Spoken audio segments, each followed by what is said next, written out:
Shawty do it like this, do it like that. Do it like this, shawty do it like that. Come on, do it like this, do it like that. Do it like this, shawty do it like that. Come on, do it like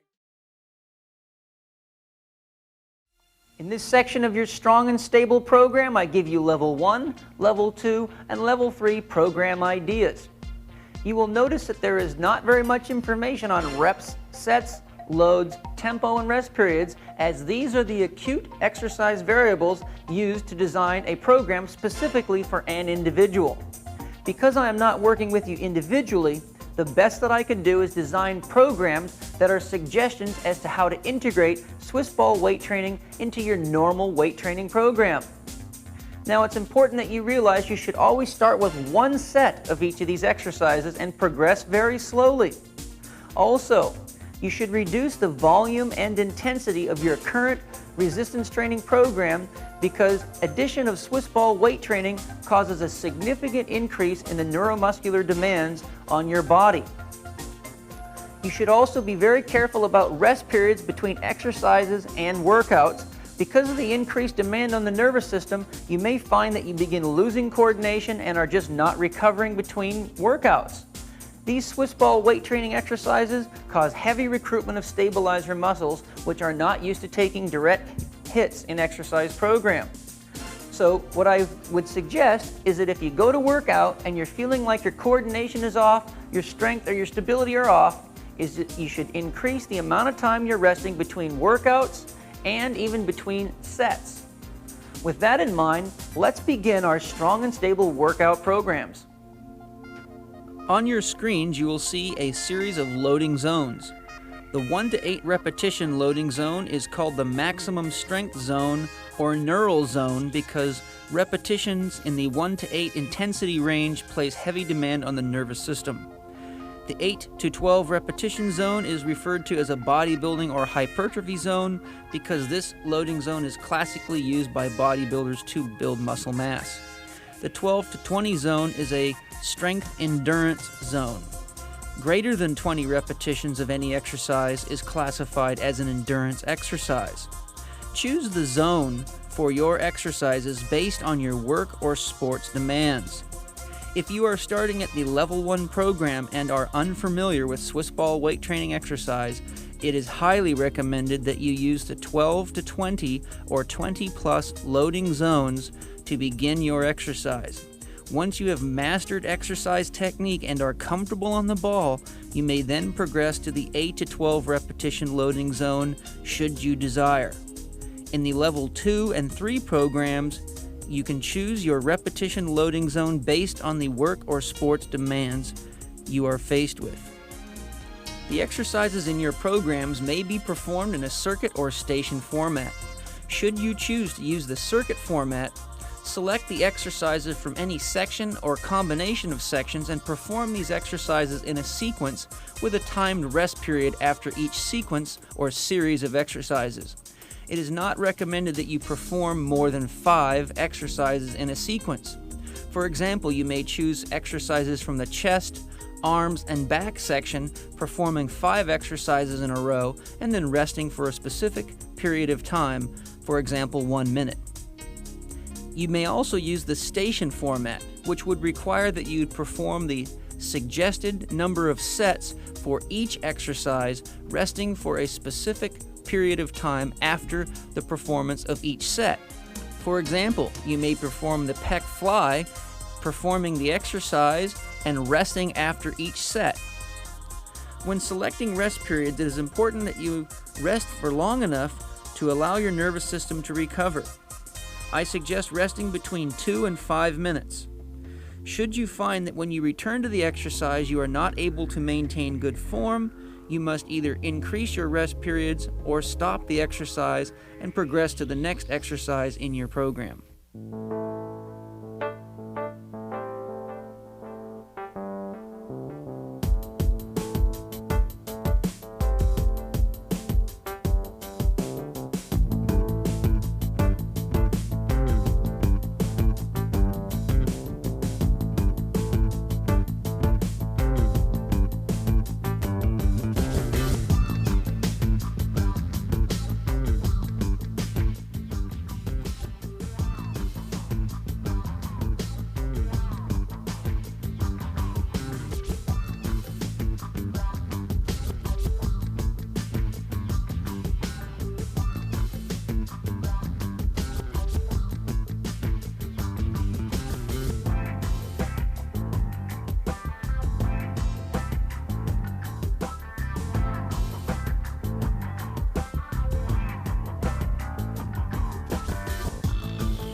I hope you've enjoyed Level 1 of your Strong and Stable program. Before progressing to Levels 2 and 3, we must discuss some advanced training concepts. Number 1, always start your workout with the most advanced exercises, highest in the order of execution. 2, when performing squats, lunges, deadlifts, or any other lift at intensities of greater than 8 RM, be sure not to exhaust your stabilizers with Swiss ball exercises prior to performing the lifts. Number 3, Swiss ball exercises performed at an intensity of 50 to 60% can be used for effective activation of stabilizers prior to performing heavy or big lifts. Number 4, to add volume to your program, progress from Swiss ball training to free weight training and finally to machine-based exercises. I do not recommend the reverse order unless you are an advanced level exerciser. Number 5, if you begin to work out and feel as though you are having a hard time with exercises that you can usually perform on a Swiss ball, take the day off. This is an indicator of nervous system fatigue. Should you progress in this state, you are much more likely to become injured. Prior to progressing from level 1 to 2 and 2 to 3, it is imperative that you have spent at least 4 weeks performing the exercises in each given level.